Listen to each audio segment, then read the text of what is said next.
going to talk all about the Binance news that just dropped this morning, where Binance and CZ is pleading guilty to their ongoing lawsuit from the CFTC, the SEC, and the DOJ. So the live press conference for the settlement, as well as the latest enforcement actions, is coming in just about 5 minutes. So I really want to watch this live with you guys and give you a whole breakdown of what I think while it happens. So just before we get started, I also want to show you some brief background on this whole situation. So essentially, this morning, Binance has pleaded guilty and agreed to a settlement with at least the CFTC and the DOJ. So two main settlements came in. Number one is that Binance has to pay the DOJ between $3.4 to $4 billion, depending on what the real numbers are in the live press conference. Some transactions on chain have already saying that this transaction has gone through, where a large transaction of 3.9 billion USDT moved on Binance yesterday. So this could have already been paid off yesterday.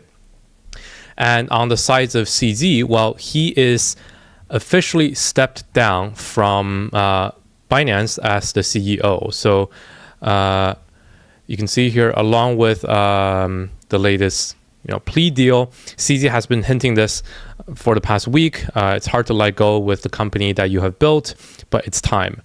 And with this confirmation that we're going to get in a bit, rumors are saying that Binance will be able to retain majority ownership. CZ will be able to retain majority ownership of Binance.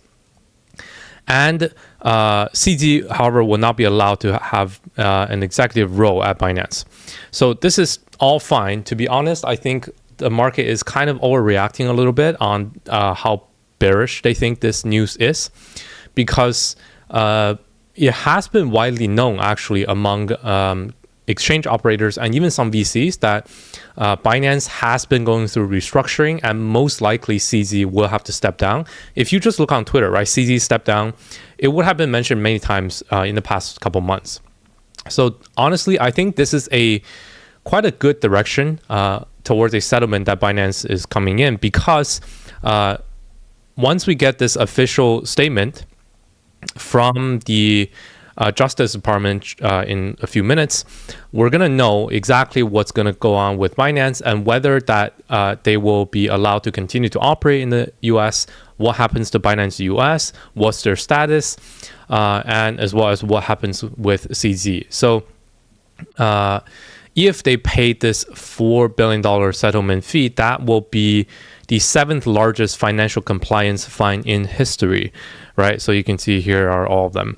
And the Binance indictment technically is already here. So Binance pleads to 3 charges, namely operating on an unregistered money transmission service. There's one charge of conspiracy, and there's also some sort of a emergency financial pausing thing that the US has that they have not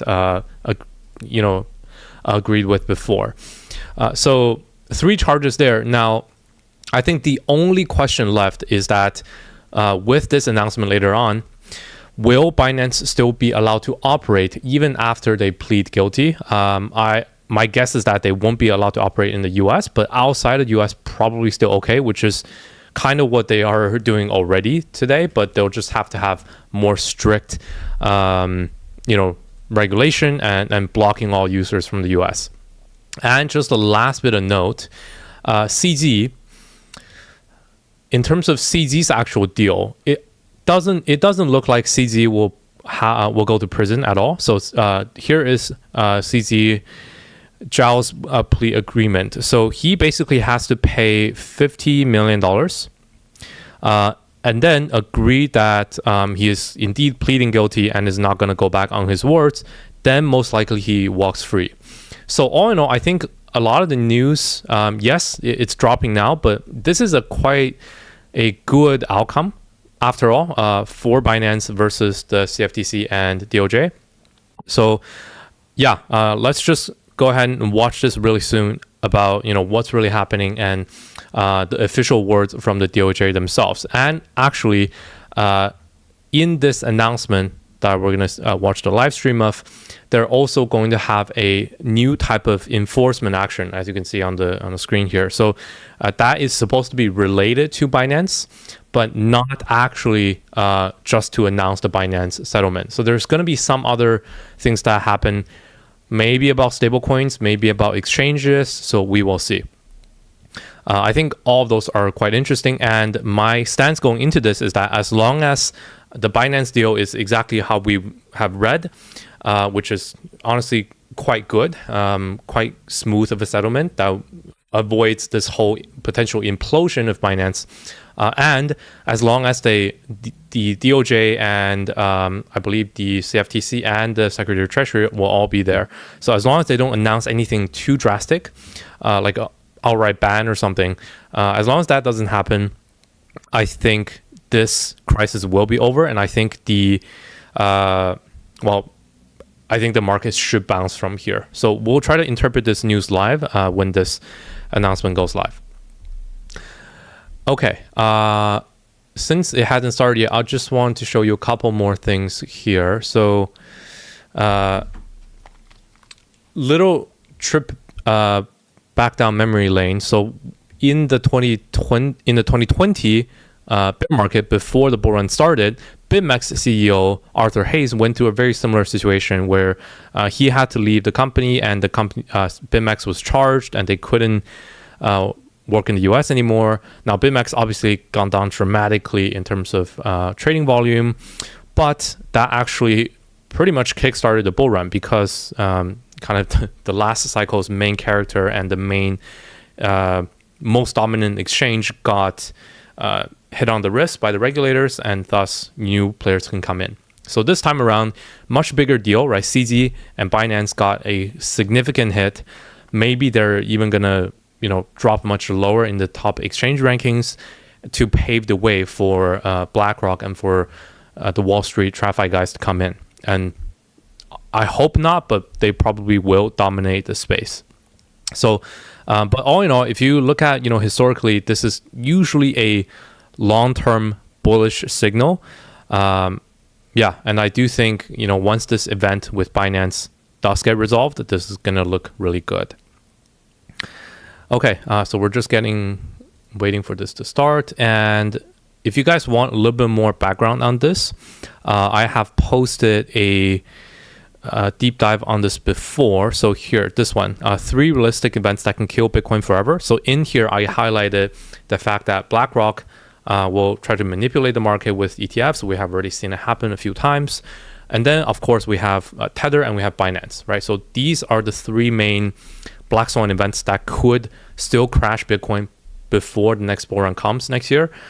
But now the ETF news is pretty much all over. And now if Binance's black swan event can be completely disarmed, that will be actually long-term very bullish. So fingers crossed, right? We're going to get some good news today.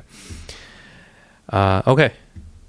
All right. Well, it doesn't look like they want to start. Well, let me see if I can get a couple more talking points here. Yeah, so just for a bit of comparison, this deal from Binance is actually very big. So last time around when BitMEX got their fine, they paid $100 million of a fine. This time around, CZ is paying $50 million, but Binance is paying 4.3 billion, as much as 4.3 billion. The real numbers are looking out to something like 3.4 to 3.6. But we shall see. And just a last point here. Let's see. Yeah, so I had the exchange rankings here. That is actually very interesting. So if you think about how big of a effect this really has today on the crypto market, right? When you look at all crypto exchanges out there, you might think, let's just not use Binance. But that's not really possible because Binance is way too dominant in the crypto space, right? So when you look at here, spot trading volume, Binance makes up 37% of the market share globally. And this is like buying and selling crypto directly, right? For long-term holding. And you see the second largest player is OKX right now, only at 7%. So it's 5x larger than its second up competitor. So Binance by far has the biggest market share dominance in trading volume. Similarly here, right, when you do adjusted volume for Binance futures, right, this is longing and shorting, Binance futures takes up $48 billion of 24-hour volume. OKX is at 22, Bybit is at 17. So these are a bit fairer numbers, but once this settlement comes through, there's going to be a very big industry shift, both in spot exchanges and in futures exchanges, where certain guys are going to move up to maybe even become number one and replace Binance. OKX is one of the top exchanges that is heavily pushing towards this. They are very established, but we shall see if they are indeed a winner. But I think there will be a lot of space from now until, let's say, end of 2024, where there's this big hole that Binance has left after their dominance share becomes low. And it's actually a really good time to look at new exchanges. And if you have potential to invest in new exchanges, if you think any new exchanges and their exchange tokens are undervalued based on the growth of their exchange, this could be a good time for a couple more exchanges to become market leaders. Okay, and I had a last point that I wanted to cover as well. So let me give you this. Yeah, so a lot of people are reading this news as, okay, wow, Binance is actually guilty and this must be bearish. But if you think about the other scenarios, right? So in order for Binance and BlackRock, right, largest TradFi institutions to come in to the same industry and try to compete, there can only be one winner. So it was really the clock was really ticking down, right? We know the BlackRock Bitcoin ETF is most likely going to get approved early next year, which means before then, right, if BlackRock brings in all that liquidity to Bitcoin and most likely to Ethereum, that will naturally flow to altcoins. Now, yes, BlackRock can control Bitcoin and Ethereum by implementing ETF markets, which are much larger trading volume, that's controlled by them. But when it comes to the altcoin markets, right, things like new layer ones launching, launch pads, ICOs, farming, liquid staking, all these other stuff, Binance really dominates there. So in order for BlackRock to not come in and become exit liquidity of Binance, this had to happen, right? This settlement, this downfall of Binance had to happen. Now, whether it was a epic implosion where Binance just goes bankrupt and lose all their money, BNB price goes down, or if it was a slow transition where Binance slowly fades away in terms of market dominance, the slow one definitely is a lot better. So I think a lot of people already expected this. I wanted this to happen as well. And in the insider circles, a lot of people already knew that CZ wasn't completely in charge of Binance anymore for a few months already. So yeah, I think a lot of people are overreacting in the price charts that we can find in price movements today. Yeah, so you see Bitcoin is just still looking quite unclear here, as well as BNB. This huge swing here. I think a lot of people are just reading this a bit wrong. And I actually have a small BNB long position from current price, from 238, and we're going to see. We're going to see how this actual settlement comes in here. So Binance has all of their proof of reserves on chain right now. So you can see out of all their holdings, right? So a couple numbers very important here. In terms of stuff that they can just freely convert to actual dollars, they have about 6.35 billion in total assets and 3.19 billion in stable coins. So these are from their corporate net balances, right? And you see here, so USDT will be definitely number one to go, and then a bunch of the other stablecoins, FD, USD, USDC, BUSD, etc. They will have to sell some of their bags if they go through with this. Now, there have been already a payment done last night. So we have shown this earlier with this TRC 23.9 billion USDT payment yesterday. So this might be actually the settlement payment already going in. So I have tweeted this earlier as well. Yeah, this one. So this transaction went through last night, around $4 billion transfer from Binance cold wallet to another Binance account. I think this could be it. So I think they might have even already paid this off, or they got a large credit line together from some other players, and they will eventually start to sell their bags. I don't know. You have a point there, but I don't think it will be kind of Armageddon scenario where they have to dump everything. It is a pretty big hit, especially in this stage of the market. But when you look at Binance's overall profit, so in 2021 they made $20 billion in that year, and the $4 billion fine, that's about 1/5, 20% of their annual earning in the bull market. In bear market, maybe that's like a whole year of their earnings potentially. So that will be quite big. Yeah, we shall see.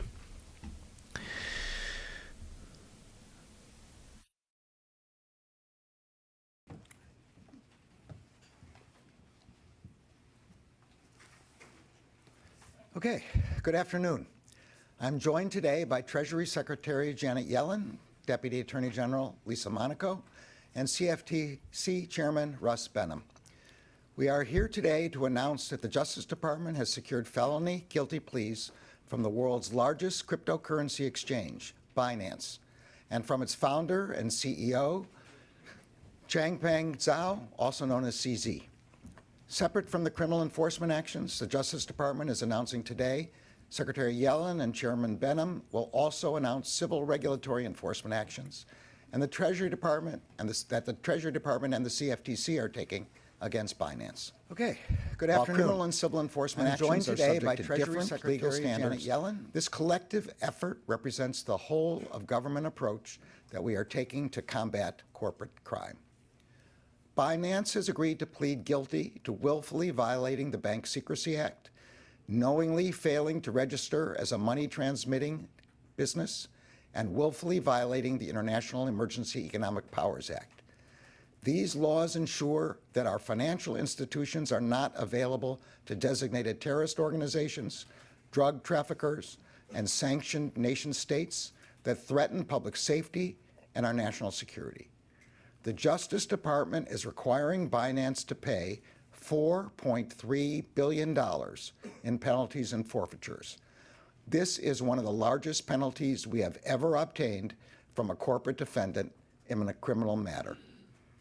The Justice Department is also imposing a monitorship as well as reporting requirements on Binance as part of today's resolution. Moving forward, Binance must file the suspicious activity reports that were required by law. The company is required to review past transactions and report suspicious activity to federal authorities. This will advance our criminal investigations into malicious cyber activity and terrorism fundraising, including the use of cryptocurrency exchanges to support groups such as Hamas. While this historic plea is an important measure of accountability, we know that corporations only act through the individuals who run them. That is why we have also filed a felony charge against and secured a guilty plea from Changpeng Zhao for willfully violating the Bank Secrecy Act. As CEO of Binance, Zhao willfully violated federal law that requires financial institutions to guard against money laundering and terrorist financing. Zhao, who resides outside of the United States, entered his plea in person in the United States District Court for the Western District of Washington earlier today. In August 2017, Zhao founded Binance as a platform where users could trade in cryptocurrency.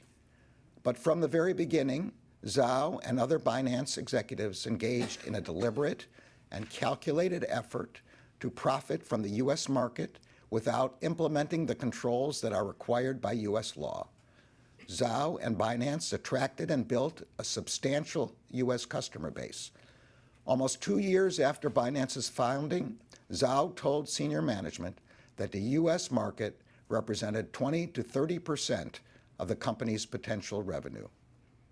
Serving these U.S. customers meant that Binance was a U.S. financial institution. U.S. financial institutions must comply with U.S. law. Zhao and other senior management at Binance understood this. They understood that the company was required by U.S. law to register with the Treasury Department as a money services business. And they understood that they were required by U.S. law to implement an effective anti-money laundering program. They failed to do either.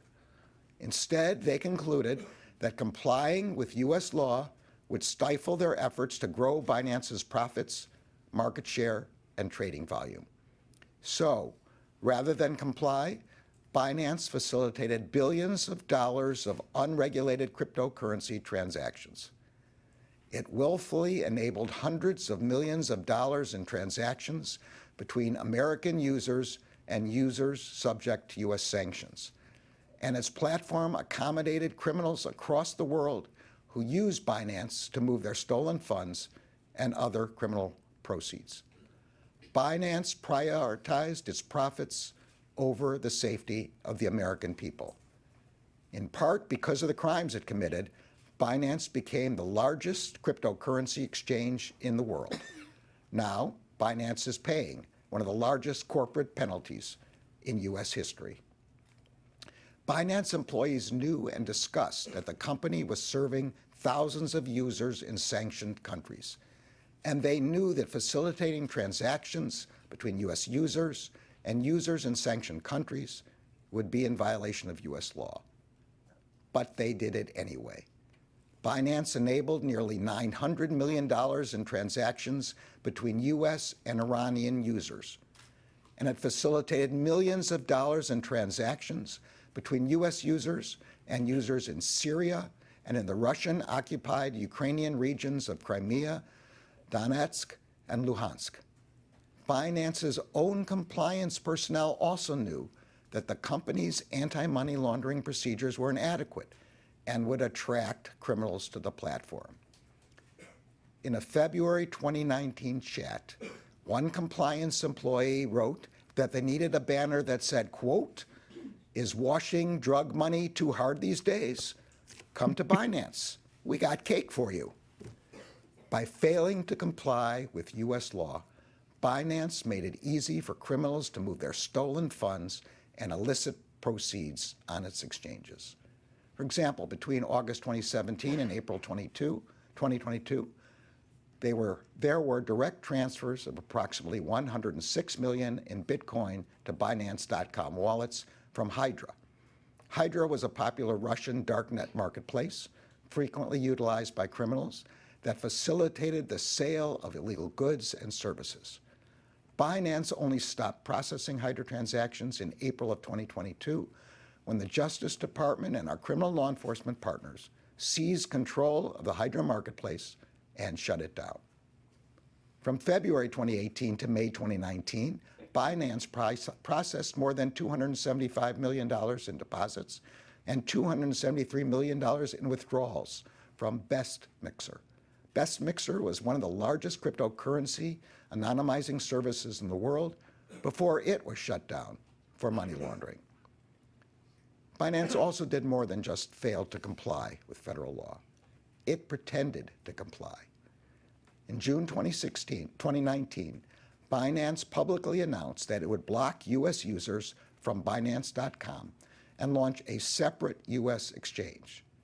That exchange, Binance.us, would register with the Treasury Department and serve the U.S. market.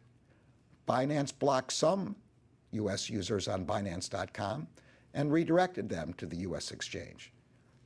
At the same time, however, Binance continued to allow some of its most important high-volume U.S. users to remain on the unregistered Binance.com exchange. At the direction of Zhao and other senior leaders at Binance, employees encouraged their high-volume U.S. users to conceal their U.S. connections, including by creating new accounts that obscured their locations. As Zhao himself said in a September 2019 chat, quote, "If we blocked U.S. users from day one, Binance will not be as big as we are today. We would also not have had any U.S. revenue we had for the last 2 years." He then added, quote, "Better to ask for forgiveness than permission," close quote. Over a year after Binance publicly announced that it was blocking U.S. users, an internal monthly company report attributed 16% of its total registered user base to the United States. That was more than any other country on the unregulated Binance.com platform. In the next monthly report, Binance removed the United States label and recategorized U.S. users with the label UNKWN, short for unknown.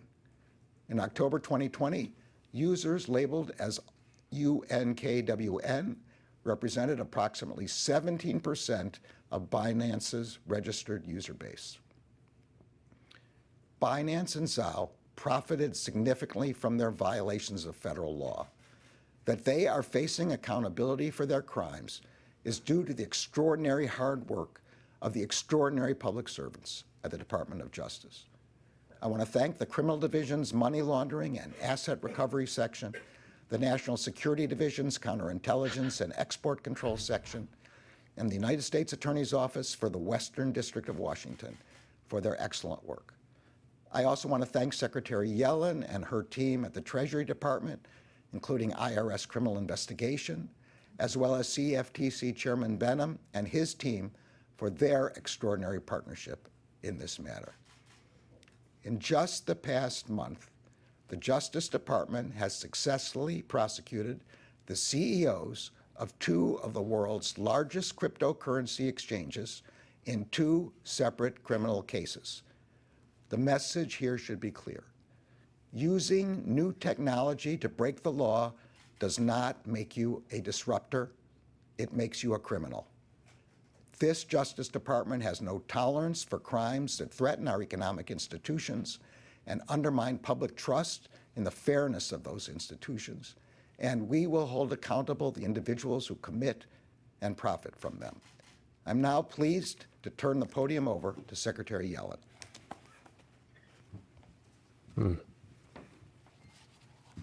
This is the interesting one.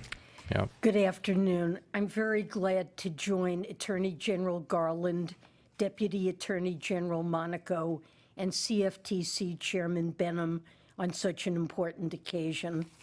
We're here today to announce the Treasury Department's historic action, the largest enforcement action in Treasury's history against Binance, the world's largest virtual currency exchange, for its consistent and egregious violations of U.S. anti-money laundering and sanctions law.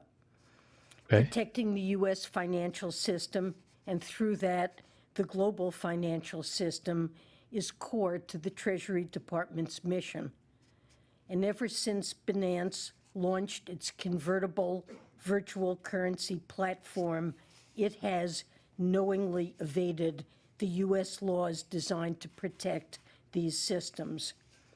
Over more than 3 years, FinCEN, OFAC, and IRS criminal investigation thoroughly investigated key aspects of Binance's activities.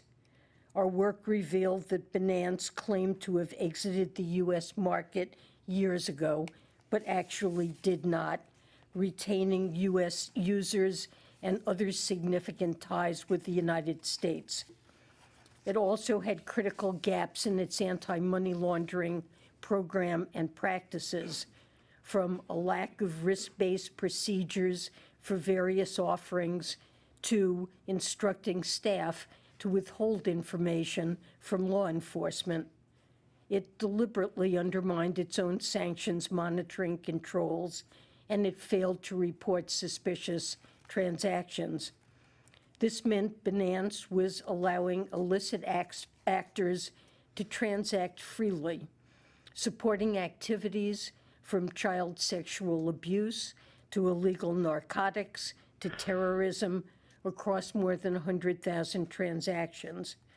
That includes transactions associated with terrorist groups like Hamas's Al-Qassam brigades, Palestinian Islamic Jihad, Al-Qaeda, and ISIS.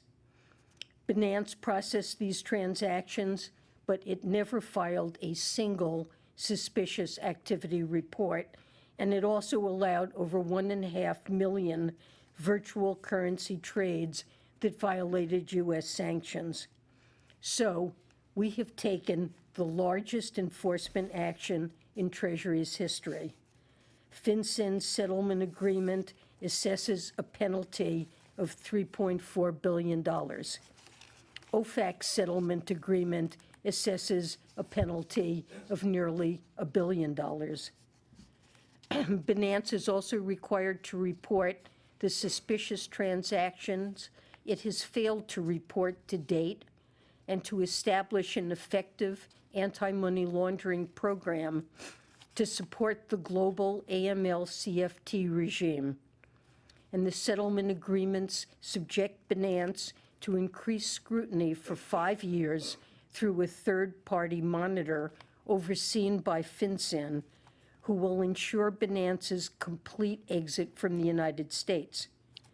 The monitor will be able to access Binance's systems, transactions, and accounts, and will review and report on all actions included in the settlement agreements.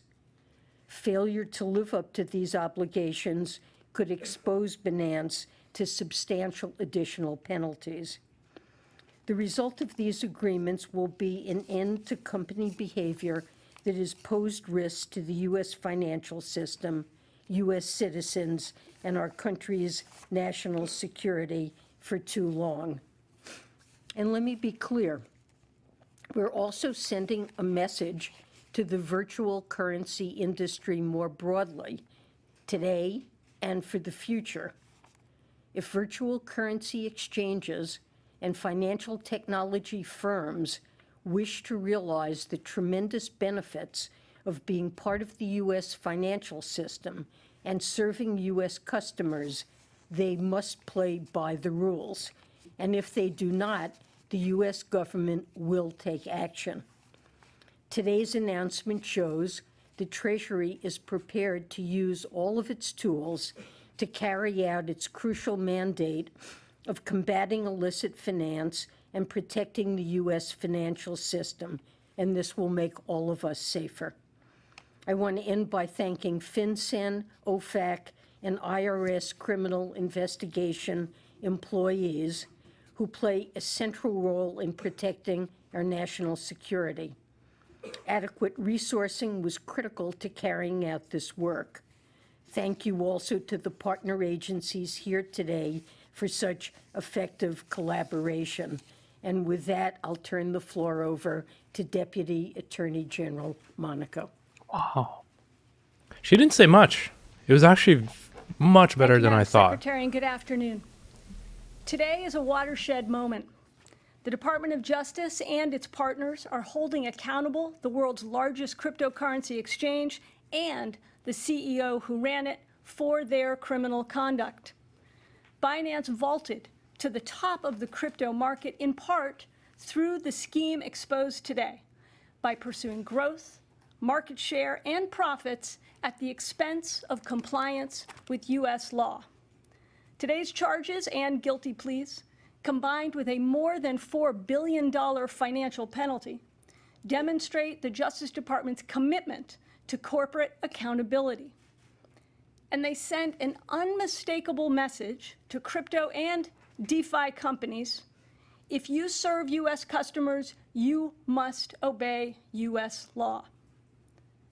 A corporate strategy that puts profits over compliance isn't a path to riches, it's a path to federal prosecution. As detailed in the Statement of Facts, Changpeng Zhao was warned by his own compliance team that Binance lacked basic safeguards to prevent users from evading U.S. sanctions. He was warned of the high risk associated with some customers on their exchange. He was even warned that the CFO of another company had been arrested for sanctions violations and that the same thing could happen at Binance. But rather than implement the basic anti-money laundering safeguards that his team recommended, safeguards required by U.S. law, Binance and its founder operated as though the rules didn't apply, as though they were beyond our reach. Crypto assets may be advertised as borderless in nature, but the Department of Justice will enforce U.S. law across and throughout crypto markets, even in their darkest corners. Some say the key to success in the tech sector is to move fast and break things. Today's actions show that if what you break is the law, there will be consequences. Over 5 years, while building its business with U.S. customers, Binance enabled nearly $1 billion in illegal payments involving sanctioned countries and individuals. These actions put our collective security at risk. Today, companies are increasingly operating on the front lines of the geopolitical and national security challenges that mark today's global environment. That's why the Justice Department is focused on the intersection of corporate crime and national security. Today, corporate crime undermines not only our markets and investors, but also our national security. The laws we are enforcing today were designed to protect the security of our financial markets and to protect our financial institutions from exploitation by terrorists and money launderers. Today's actions show that those rules apply equally to traditional financial institutions and those powered by decentralized and cutting-edge technologies. Today's resolutions are the result of and a credit to the combined energy and expertise of prosecutors and law enforcement agents from across the government. And in particular, I'd like to thank Nicole Argentieri, the Acting Assistant Attorney General for the Criminal Division, who's here today, Matt Olson, the Assistant Attorney General for National Security, who's also here on stage, and Tessa Gorman, U.S. Attorney for the Western District of Washington. They each lead teams who have worked tirelessly on this case. The partnership between the Criminal Division's money laundering and asset recovery experts and the National Security Division's export control and counterintelligence experts is a response to the growing convergence of white-collar and national security investigations. So we're combining our deep expertise from across the department to combat these new and evolving threats. Together with our partners, the Justice Department will hold accountable those who occupy the C-suite and the boardroom if they exploit technologies in violation of our laws. With that, I'll turn it over to Chairman Benham. All right. Nothing, Burger. Good afternoon. Thank you, Attorney General Garland, Treasury Secretary Yellen, Deputy Attorney General Monaco, and all of our law enforcement counterparts. Today, the CFTC stands with the Department of Justice and the Treasury Department in protecting U.S. investors and financial markets from those who sought to create an empire through a calculated strategy of regulatory avoidance and arbitrage, outright defiance of the law, and breaching the fundamental principles of market behavior. Today, the CFTC agreed to resolve charges against Binance, its founder and CEO, Changpeng Zhao, and its former Chief Compliance Officer, Samuel Lim. Binance is the world's largest digital asset exchange and offers trading in spot digital assets and digital asset derivatives, including CFTC jurisdictional products such as Bitcoin futures, options, and swaps. The proposed orders impose a civil monetary penalty and disgorgement totaling $2.7 billion against Binance, $150 million civil monetary penalty against Zhao, and a $1.5 million penalty against Lim. Binance's activities undermine the foundation of safe and sound financial markets by intentionally avoiding basic, fundamental obligations that apply to exchanges, all the while collecting approximately $1.35 billion in trading fees from U.S. customers. Beyond the risks imposed on the U.S. financial system, Binance's activities impacted populations beyond investors in ways that cannot be measured in dollars and cents. As evidenced by the internal chats of Binance's CCO and others, Binance recognized that its platform was used to facilitate criminal activity, including terrorist financing, but chose to turn a blind eye, all in the name of profits. More disturbing, Binance and its leaders sought to dupe and indoctrinate their employees and customers, building a cult-like following premised on circumventing their own compliance controls to maximize corporate profits above all else. As charged in the CFTC complaint filed in March of this year and set forth in the consent order, Binance made deliberate, strategic, and calculated decisions to evade federal law over a period of nearly 4 years. Binance, under Zhao's direction and control, knowingly solicited and accepted orders from U.S.-based customers to trade digital asset commodity derivatives products and operated an exchange for the trading of futures, options, swaps, and leveraged retail commodity transactions. Throughout this time period, Binance never registered with the CFTC as is required under U.S. law. The resolution of the action against Binance and Zhao within just 8 months of its filing solidifies the CFTC's reputation as the proven leader in the civil enforcement space when it comes to digital assets. We are stalwart in ensuring CFTC registrants comply with our statute and regulations, which serve to protect broader financial health and that directly impacts millions of American investors.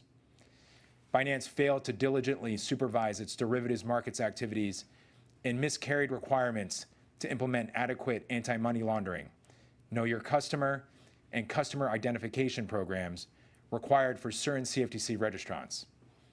These provisions serve to protect all Americans from those who seek to use the financial markets to facilitate criminal activities, including domestic and international terrorism.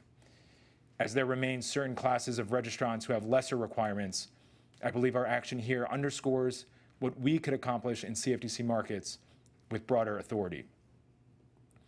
American investors, small and large, have demonstrated eagerness to incorporate digital asset products into their portfolios.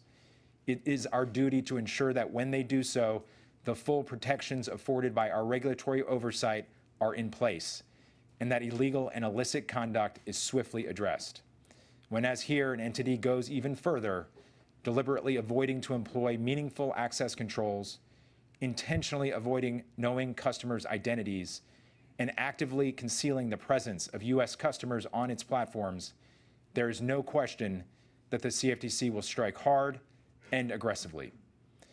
I want to commend the incredible work of Candy Hahn, Joseph Plott, Catherine Paulson, Joseph Patrick, Matthew Edelstein, Elizabeth Pendleton, Scott Williamson, and Robert Howell. I'd also like to acknowledge our Director of Enforcement, Ian McGinley, and Principal Deputy Director and Chief Counsel, Gretchen Lowe. Thank you. Okay. Nothing again. They all repeated the exact same thing. Very interesting. One on topic and one off topic. So is that it? There's no more enforcement announcement? So on the on topic, That would be based on quite bullish, actually. The allegations of this and some of the other cases that you brought, I'm wondering whether the concern in the industry about the ability of some of these startup companies, some of the smaller companies, to abide by this very costly regulatory and legal regimen that the United States requires, whether it will mean that you can't really do virtual currency and have this industry thrive and some of the cutting edge. That's kind of that's kind of what I'm wondering. Mentioned, with that very heavy burden of regulatory compliance. I'm wondering whether you have a message for the industry when it comes to that. And then if I can ask my off-topic question, we're expecting at any moment the Israeli government and some of the other parties to announce an agreement for the release of hostages being held by Hamas. If you can comment on that, and also just what the Justice Department and some of the other agencies that are represented here are doing to respond to the attacks in Israel on October 7th. We know, obviously, that Hamas has had a presence here in the United States, and the concern about how they raise money, including, of course, by cryptocurrency, is something that is on everyone's mind. I'm wondering what you're doing about that in light of what happened. All right, let me start with the off topic. I was in a meeting this morning with national security officials, law enforcement officials, and the president regarding fentanyl, and he told the press that his team has been actively negotiating over possibility of bringing home some of the hostages. They thought that we were very close to being able to do that, but that he couldn't say anything more at that time, and I also can't say anything more at this time. With respect to the deaths of Americans, we always investigate deaths of Americans, and we are actively investigating the deaths of the Americans using all the tools available to us. We have, I think, as the FBI director said at a recent all threats hearing before the judiciary, and as I've said, we are investigating Hamas connections in the United States particularly with respect to financial support, and that includes cryptocurrency. But we are also concerned about the possibility of more kinetic problems that they could cause, and we're investigating that. Now, I've talked a lot, so on the on-topic question, I will say you follow the law. You don't get a special benefit because you think that what you're doing is better for society, or better for small business, or better for big business, or better for international. The United States has laws, and everybody, including cryptocurrency platforms, have to follow the law. Okay, so nothing.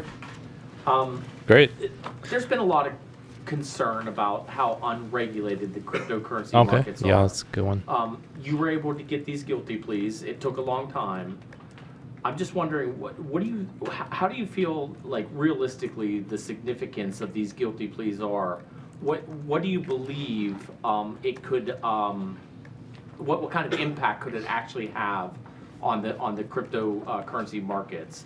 And then just a quick follow up is, there is criticism that this is not this isn't significant enough.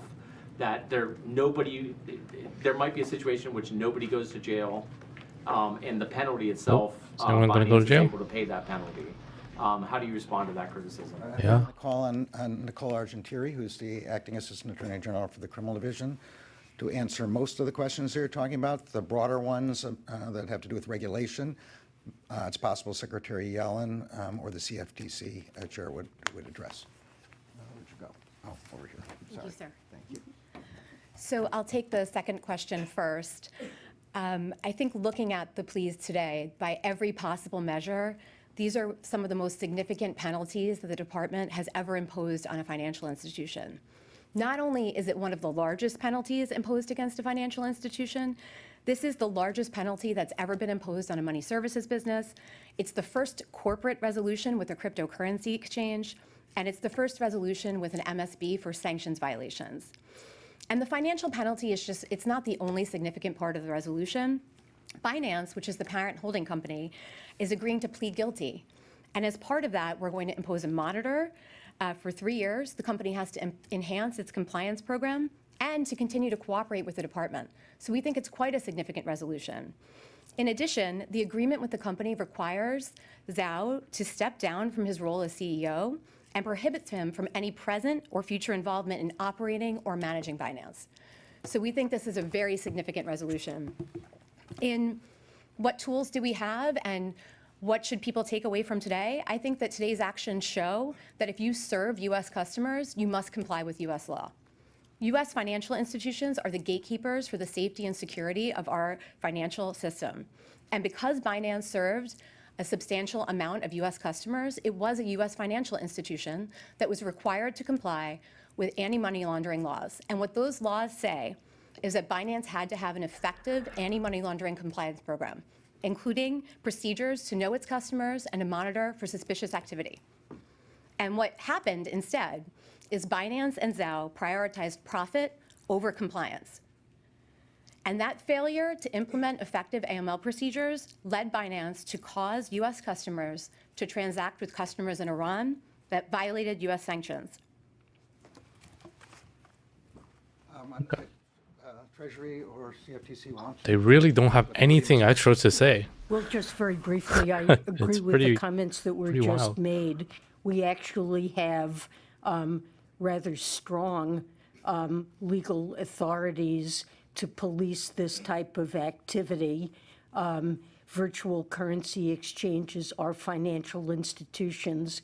Financial institutions of all sizes are required to comply with AML, CFT, and sanctions obligations that they have.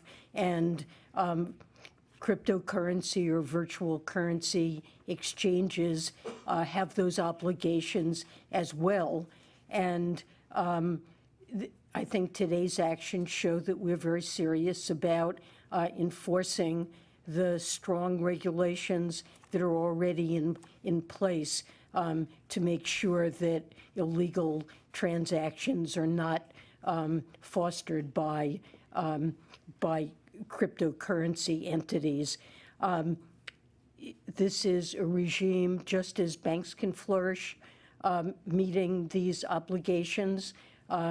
This is a regime that can support responsible innovation. It's not meant to end cryptocurrency activities, but to the extent support they responsible occur, they must be innovation. consistent with U.S. law. Wow. She said something positive, actually.